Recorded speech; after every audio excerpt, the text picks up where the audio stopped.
Hey. Good morning. How are you doing out there? It is Andrew here, Andrew Hawks. You can call me Doc Drew. And I'm here this morning for some coffee and crypto, as we've been doing over the last few weeks, every morning around this time, wherever I am in the world. Currently in Tokyo, Japan.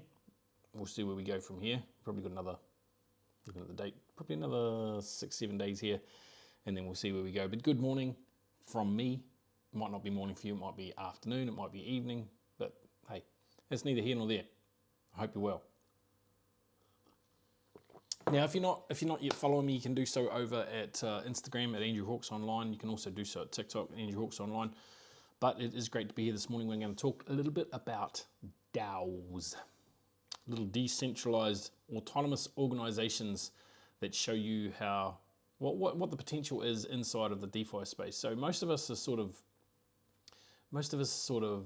used to the hierarchical structure that we see in most places. Like in the military, there's a predisposed chain of command that you must go through. I mean, a lowly private or airman or whatever, seaman in the Navy, if we want to go that route, they can't go direct to their, in certain cases they can, but for the most part, they can't go direct to their commanding officer. They have to go through and follow the chain of command. And generally when things get voted on, or they don't get voted on, generally a board will make a decision or a CEO will make a decision, and that will essentially get passed down. And most people, like, if we use our military example, and I'll use that because I was military for so long, if we use that military example, the ACs, the seamen, the privates, they don't necessarily get a say as to what happens, particularly on the battlefield or anything of strategic importance. Because what would they know? They're just our plebs, right? That's kind of how it's looked at. And it's no disrespect to those people in those positions. They play a vital role, 100% play a vital role. And if you're joining us for the first time, guys, you can find out more about who I am, what I do, over at drewsdaily.com. Rock over there. There's a sovereign wealth kit you can download. There's a DeFi checklist. Just go over. We can even have a chat. It's all good. So what a DAO does, and a DAO is simply an acronym for a decentralized autonomous organization. Actually, before we go into anything further, guys, there is a notice on here, is a disclaimer, that anything that I say today is based on my own experience, my own opinion, my own findings, okay? It's educational. It shouldn't be considered as any sort of financial advice, and you should always go and get professional advice, seek professional advice for your specific set of circumstances, which is going to be completely different to mine, and I fully understand that. So everything that I'm saying today is really for education purposes. It's to try and help you understand that there are alternates out there that you can go and discover for yourself. So back to the point at hand, a DAO. A DAO is a decentralized autonomous organization. So it says everything that it is in its name, decentralized. So it is in the DeFi space. It is not in the centralized space in any way, shape or form. That means there's no middleman government or regulatory pressure to make it act one certain way or another.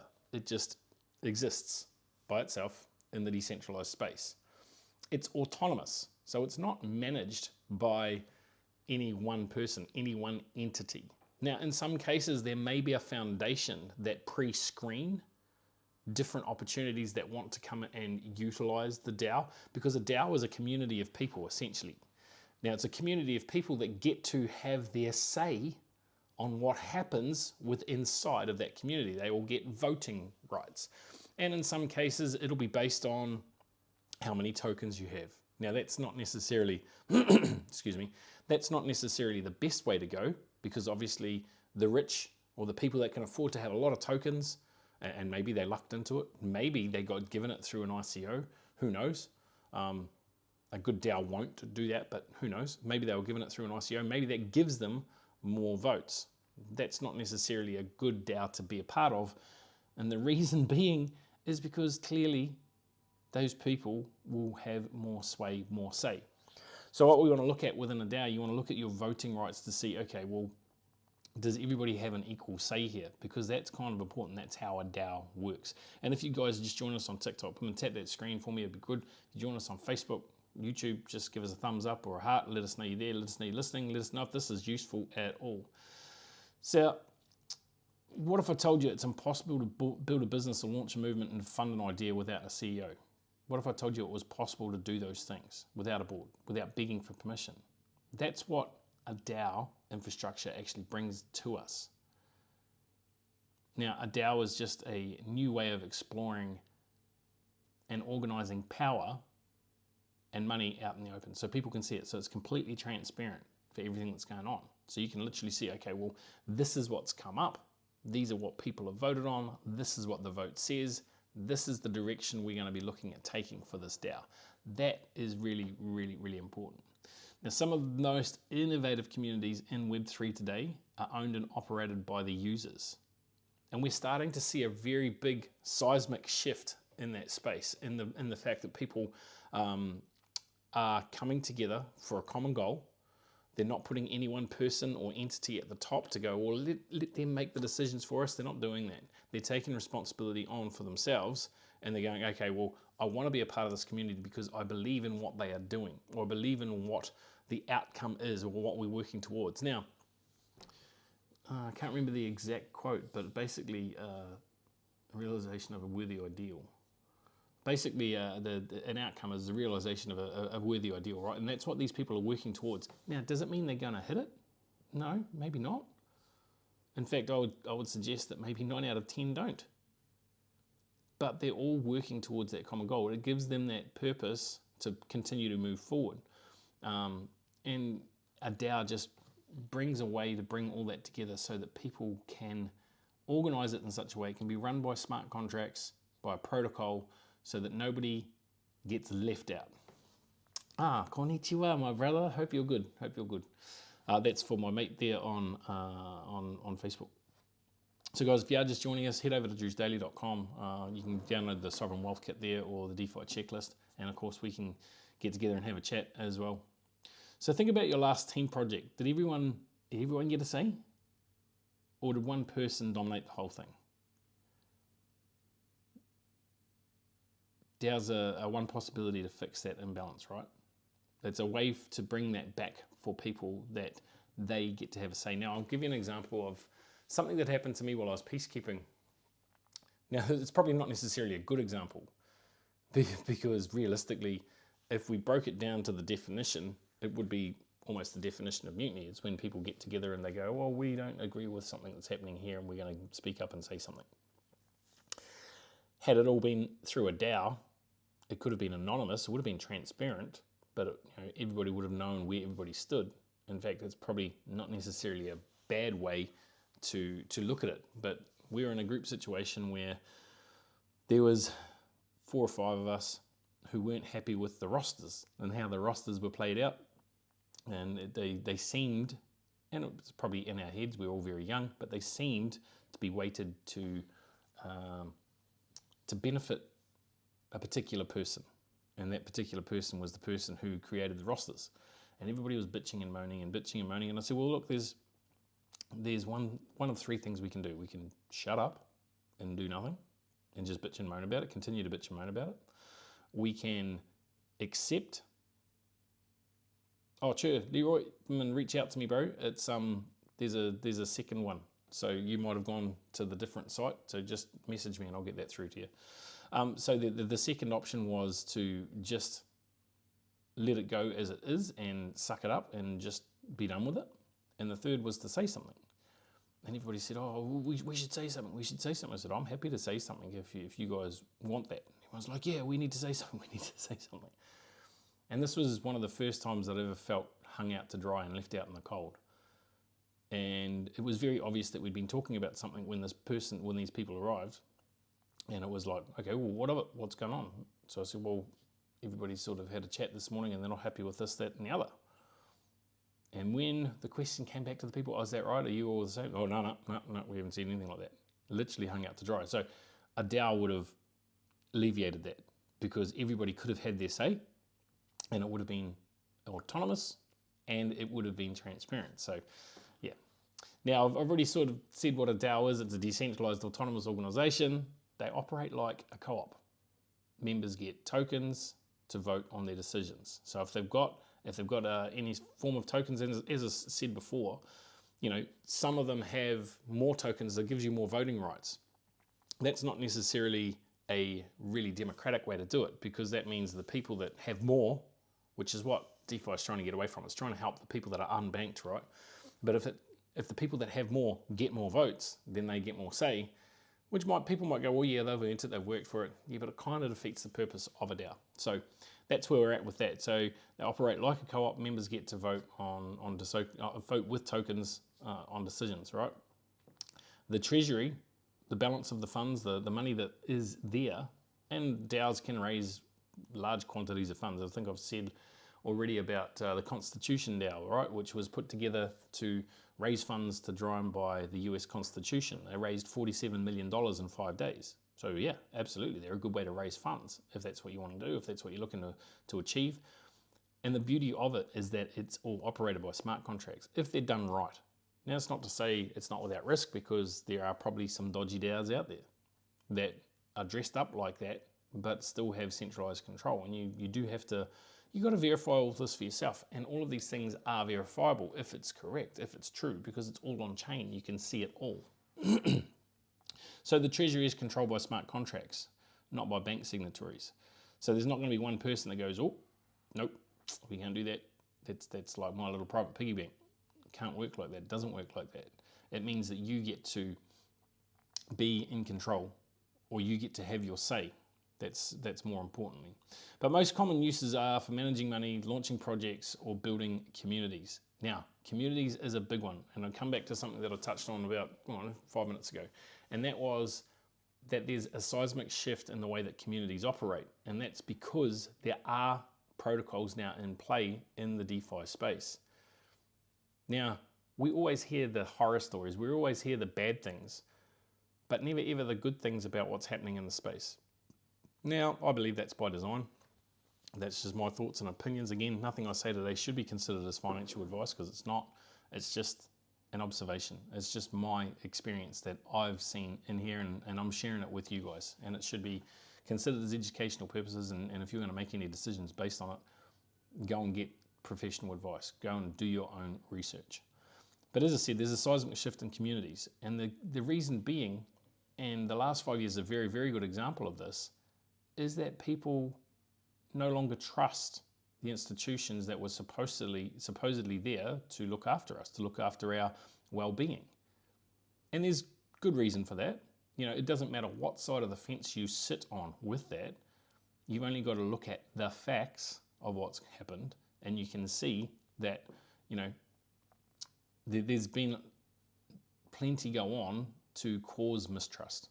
So with that, it's why people are moving to the DeFi space. It's why people are moving to community-based or community-driven decentralized autonomous organizations, because they feel like their voice is heard.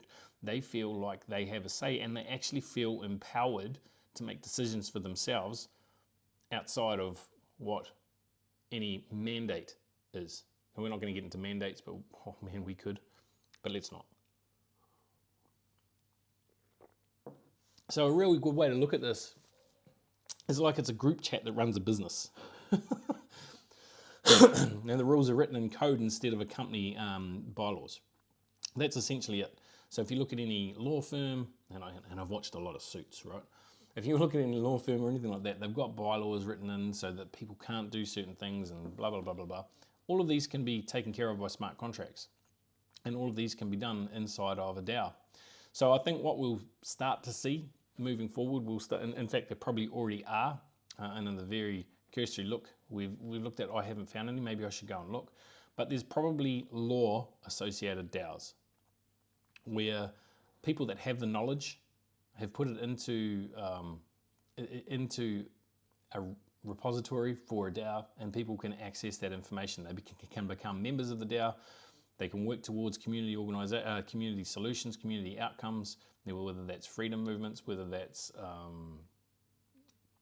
the best example I can give you off the top of my head, because that's kind of the circles that I play in. But it can be literally anything, any interest group that you've got. But that's the way to look at it. It's like your business is run via a team chat, but the rules are written in code. So they're written through a smart contract rather than company bylaws. Now, if we look at some real examples that are out there, Nouns DAO. It's an auctions one NFT. It does auction one NFT per day. All the funds are public and creative ideas, right? So it sells one NFT, or auctions one NFT a day, public funds, funds public goods and creative ideas. So it funds skate parks, public art, and even floats and parades, for example. So Nouns DAO. You can go and check these out for yourself. You can go and have a look at it too. You know, Bankless DAO, it provides media and education. It's a DAO, a media and education DAO. It's focused on the DeFi space, crypto freedom. Produces newsletters, podcasts, and tools for onboarding. So it shows you how you can help people get into the DeFi space. And of course, we do that too. Based, you know, everything's general. You still have to do your own research. You still have to make sure it is right for you, because if it's not, then it's not. And it's not right for everyone. And you should absolutely do your own research on it and seek out the advice that you need to get through it. So Bankless DAO, it's a good one. Media and education. It's a DAO focused, as I said, on DeFi and crypto freedom. Now make a DAO. Oh, sure. Leroy, just got your message, man. Thank you. I'll follow up here, brother. Sorry, slightly distracted there. So make a DAO. Now, I've spoken about Make a DAO before. It's actually the first DAO that I participated in, and they create DAI, D-A-I, which is a stable coin, and it manages protocol and collateralization models. So I think I've mentioned before, Make a DAO with DAI, it had to be collateralized. So there had to be 2.5 times. So if there was I can't remember, pretty sure for every one DAO, this was going back a ways, but there was a collateralization. There had to be 2.5 times more Ethereum available for the amount of DAO that were in the market. So you knew that it was truly stable. So you knew there was actually something backing it. Now people believe that USDT also has that backing. I'm not so sure.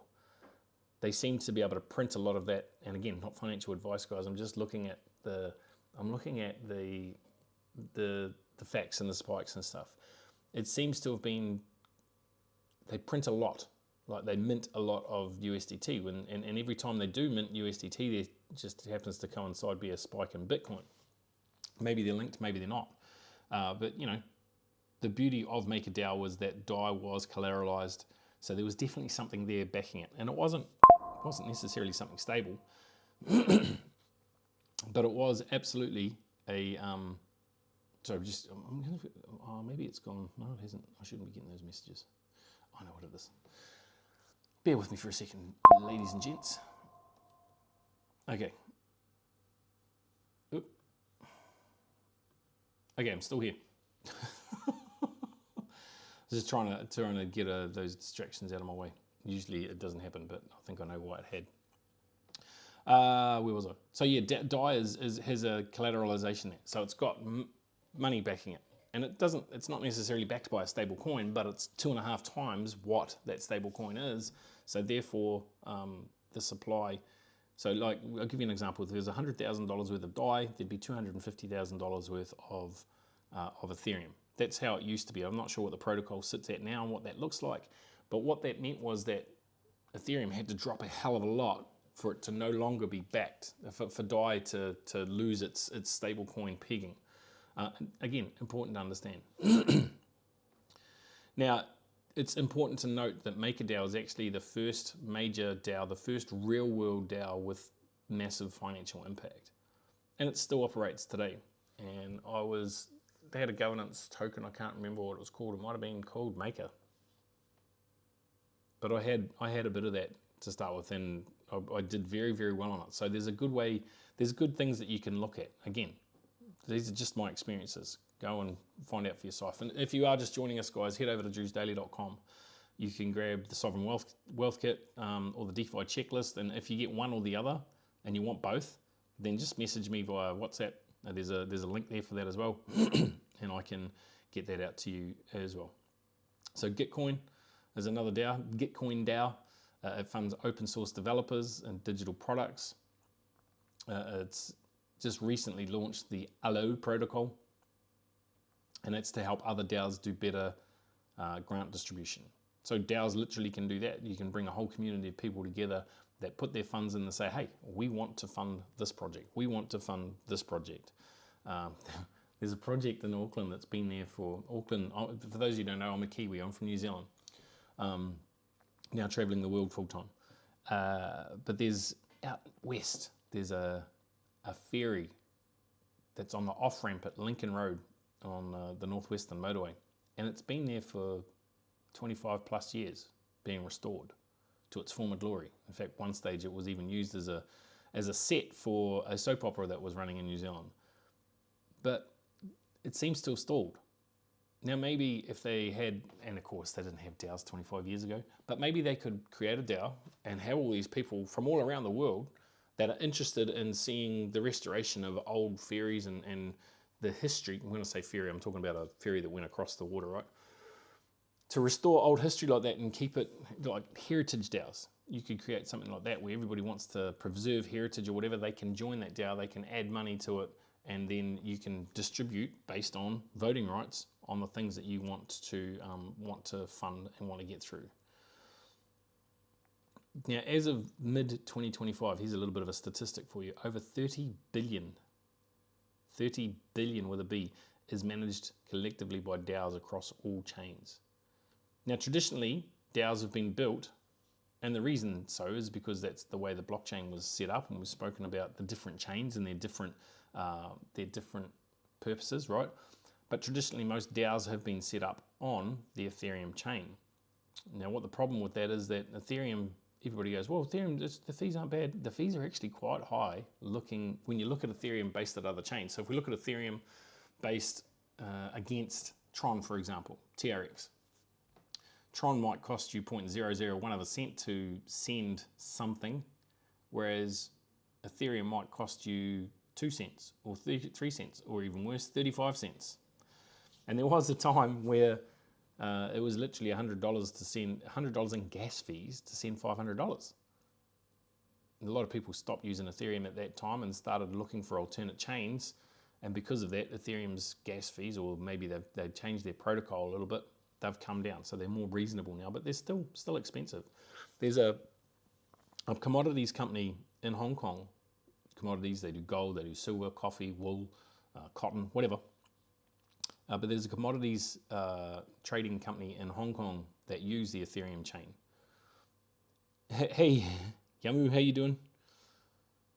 Hope you're good. Good to see you guys on TikTok. Just tap that screen. Love you over there. And guys, if you are just joining me, head over to drewsdaily.com and you can grab the Sovereign Wealth Kit or the DeFi checklist. And you can also get in touch, and we've already seen a couple of messages come through from people that have done that while we've been watching. So I appreciate you all. And of course, anything that I say today is for education purposes. Go and do your own research. I absolutely invite you to do that. Now, coming back, so a commodities trading company that uses the Ethereum chain to do primarily all their transactions right now, they're moving across to another chain that has, and it's a relatively new chain, but has much cheaper fees. This company is going to save $170 million a year just in fees by using a different chain. So, you know, you've got to make sure that the chain is going to do what you want it to do. And maybe I'm talking a little bit off topic today because we're actually talking about DAOs, but my point is they're going to come across and use a different chain because of fees. So you do have to look at that. But there's the reason Ethereum came about, obviously, is why I said, is because most DAOs had been traditionally built on Ethereum. But there's a lot of other options out there now with better fees, better infrastructure, faster, and all those sorts of things that you need to start thinking about if you're getting into that space. Now, maybe you don't have a big company that you want to bring across into it. Maybe it's just something that you want to look at for yourself, and that is fine as well. Because I'll give you another example. I travel a lot, right? I'm traveling full time, so I use a Wise card. And at the moment, to use a Wise card, I have to bring money out through a bank account and into Wise. Of course, they allow you to do it through a card. So I looked at it the other day. I was like, oh, a card, that's $10. Doing it through bank transfer is free. Fees are high. And then I thought about it. It's like, well, no. To change from crypto to fiat cost me a minimum of, when I think about it, a minimum of 1% of my total, which in most cases is a lot more than $10. So anyway, You look at all these things. So why do DAOs matter? They create systems. They create systems that reward contribution, not hierarchy. So you're not one fat cat sitting at the top getting all the pay. And that's important as well, right? Now, as I said, sometimes there may be a foundation that's involved, and money will go to that foundation, and maybe people get paid from that foundation. I mean, look at Ethereum's another good example of that. Old Vitalik become a billionaire through his foundation because he holds a lot of Ethereum. It's gotten used. It's obviously got a massive use case. Lots of people use it in the world. He had a holding of Ethereum, not through the foundation, but he had a holding, right? So therefore, it made him gave him billionaire status. Now, you don't need a title to have a voice within a DAO. You just need to have skin in the game. You just need to have some tokens. You need to have your vote. So that means that everybody gets to have a little bit of a say as to what goes on within that. That's really important too. People need to be heard, right? People need to feel like they're being heard. They're great for crowdfunding. So if you've got GoFundMe, right, that's a really classic one. It's getting more and more use, which is great. It's funding some very good causes, people in hardship. Maybe you set up a hardship DAO. Maybe you could set up a GoFundMe DAO that everyone gets to vote. Yeah, we should give those people some money. No, we shouldn't look at that one, or we should look at this one, or whatever that is. But that's how it can all be organised through a DAO. Shared treasuries, so crowdfunding and shared treasuries. Grassroots governance. Grassroots, the really good example, right? Links DAO, I've spoken about this before. Links DAO is a DAO that was put together for people to be able to purchase and manage a golf course. They're very, very, what's the word I'm looking for? They love golf. And they got together, they built Links DAO. Now they could continue to buy more and more golf courses around the world through Links DAO, couldn't they? And they can use, and you could have your subsets for the different areas, but they can also use the DAO for governance to say, hey, we need to hire a new greenskeeper, we need to hire a new club manager, whatever. It can be done, governed through, these are the choices that we've got, let's put them through the DAO, let's have a vote on them. Everyone gets to have a vote, and the outcome is whatever it is, right? But everyone gets to have their say. So grassroots governance. Open source collaboration, and look, any good DAO will be built with open source code so that everybody can go and pick it apart and have a look at it. And the beauty with open source code, people go, oh, open source code, it's a bit risky, there's viruses and stuff and there's backdoors. Yeah, but the beauty of open source code is that because so many people are using it, because so many developers, it's open to so many developers for free, they find the exploitations in it and they say, hey guys, we need to put a patch here, or this is the workaround for this so that we can fix that hole if there is any, right? And that's really, really important.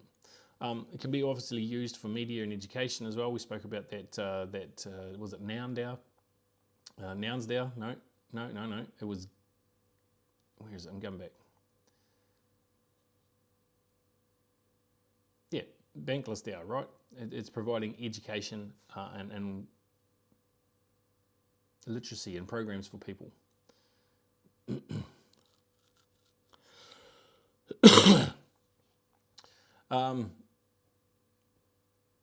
So I'm just seeing, I see you come up there. I can't say your name because it's in Japanese. I apologise. I'm happy to do some collaboration live, so maybe we should start looking at that as well. So I hope everybody's good. If you're just joining us, head over to juicedaily.com.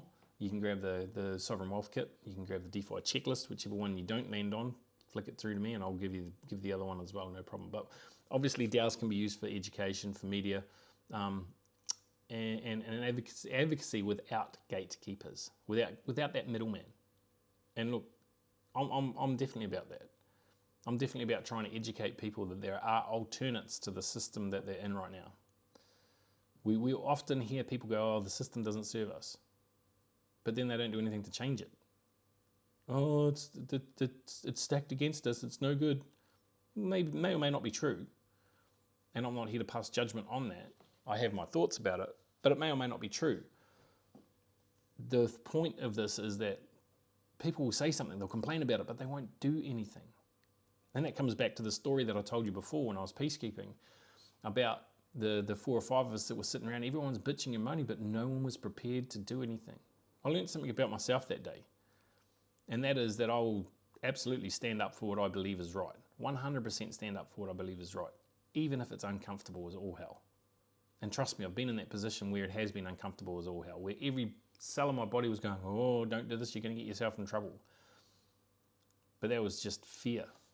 And I don't want to live in fear. And I don't think that, if you're watching this, I don't think you want to live in fear either.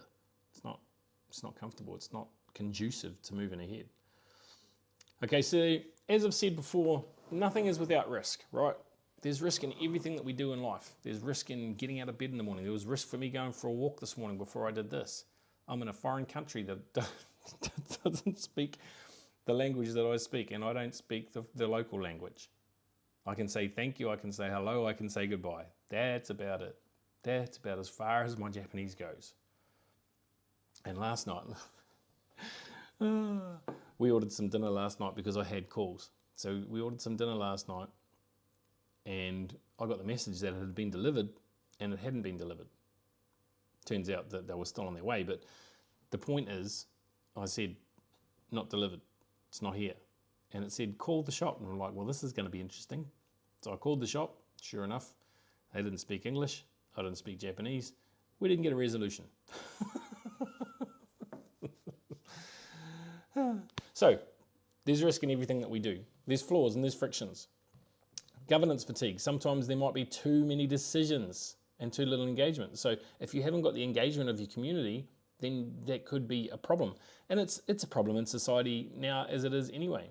Having been the member of many public organisations like the Surf Lifesaving, I was in Surf Lifesaving for years and years and years, and every Easter there would be an annual general meeting, and everyone was supposed to be present at this annual general meeting. Hey, for those of us just joining on TikTok, hello, I hope you're all good. You guys are outweighing the people on Facebook, which is great.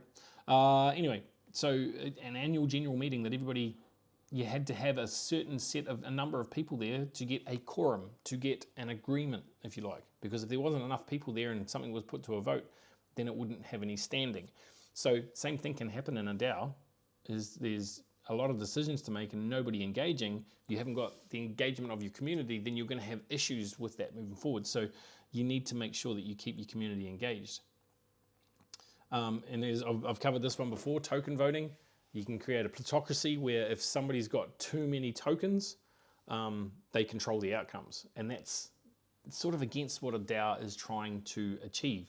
It's trying to achieve a level playing field for people so that everybody kind of gets to say and gets heard, so to speak.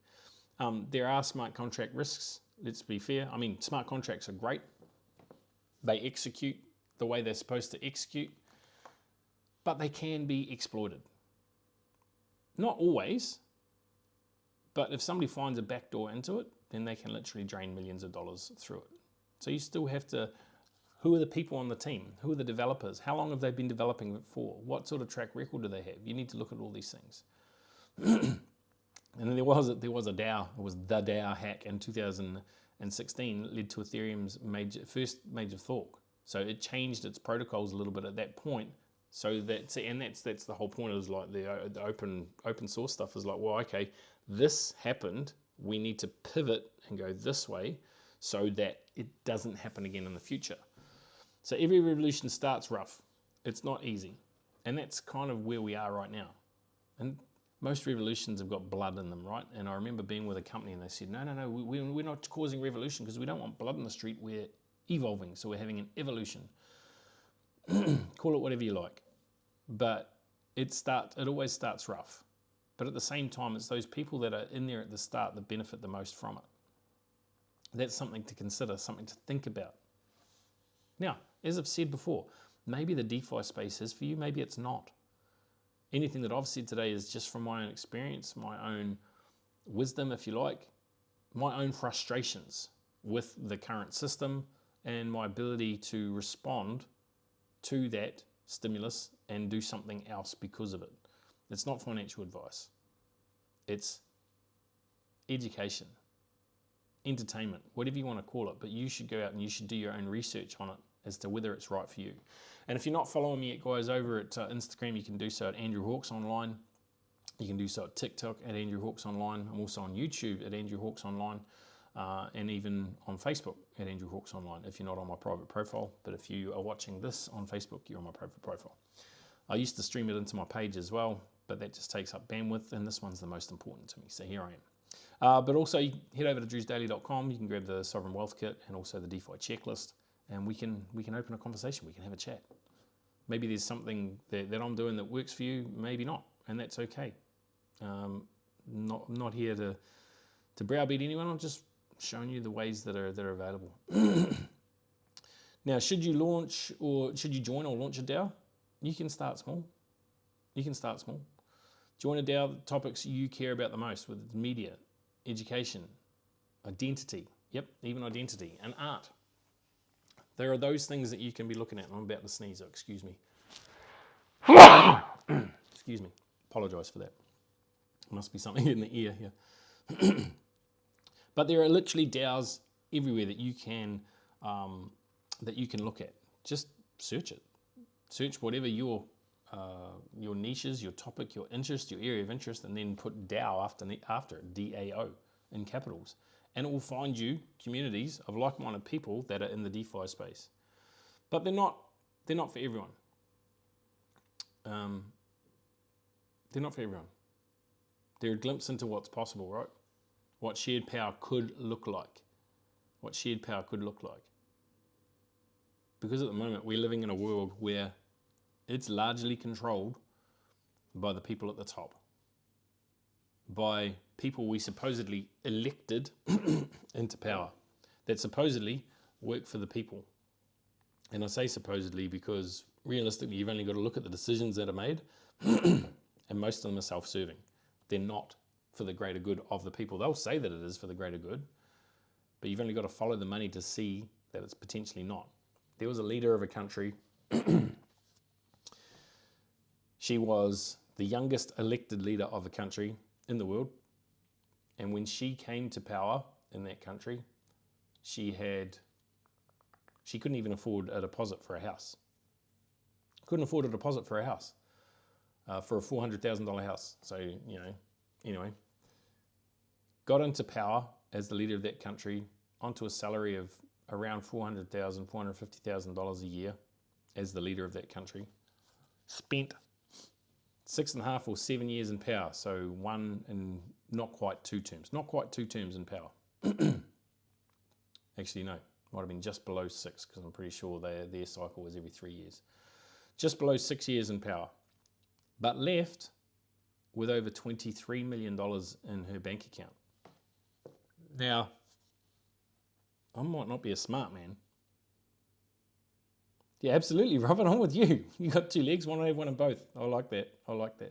So I'm not a smart man, but it's not hard to see or to connect the dots to go, something not quite right happened there. You were in power for, let's call it 5 years, because you weren't there for your full 2 terms. You were in power for 5 years on a salary of $450,000 a year, and you left with $23 million as a net worth. Something doesn't add up. Certainly not transparent. So my point about that little story is that those elected officials aren't necessarily doing things for the greater good of the people. It's more likely for the greater good of their back pocket. So these always follow the money. Who's getting paid? Who's getting paid and who's not? Who's missing out? So DAOs aren't utopias, okay? It's not just a, hey, we've got this great place, let's just stay there and do that. No, they're not utopias. But they are experiments in sovereignty. If you want to be your own boss, if you want to be your own man, woman, and I won't say the other one. If you want to be that, if you want to be in control, if you want to remain the sovereign, that's the best way to put it, in your own life, then yeah, it's probably worth having a look at something like that, if it works for you. You might love them, you might hate them, but you should understand them. You should absolutely get in and have a look to see if it's something you should be looking deeper into. And I've said it before, it might be perfect for you, but it might not be too. It might be shit. It might not work for your situation at all. Personally, I love the ability that I've got to make my own choices. That's just me, right? Now, I've said this in today's call, today's live, is that institutions used to run on, or rather the old world used to run on institutions, and now it runs on code. The new world runs on code. You either learn the code or get swallowed by it, swallowed up. So you can head over to Drew's Daily, get the Sovereign Wealth Kit, get the DeFi checklist. And again, if you get one or the other and you want both, just message me and I'll send them out to you. Tomorrow we just talk a little bit more about Web3 freedom, escape by design. So we'll be here, same bat time, same bat channel. You can tell I grew up. Actually, that was even before my time, but I watch reruns. But we'll be back around the same time tomorrow. It's been awesome to be here with you today. It really has. And something I always say in closing off is that you create everything in your life, the good, the bad, the ugly, the indifferent. So you might as well go and create something freaking amazing. If you're creating, you might as well go and create something good. Remember, guys, if you're not following me, you can do so over at Instagram, Andrew Hawks Online. You can do so at TikTok at Andrew Hawks Online. Same at YouTube, Andrew Hawks Online. If you want to know more about what we've been talking about, or if you want to have a chat with me, head over to drewsdaily.com, grab the Sovereign Wealth Kit or the DeFi checklist, whichever page you land on. Again, happy to give you both, no problems at all. And message me. Let's have a chat. Let's start that conversation, open the dialogue. But anyway, he konera. Goodbye. Ka kite anō. I'll see you again. Have a great day, guys. Make it a good one.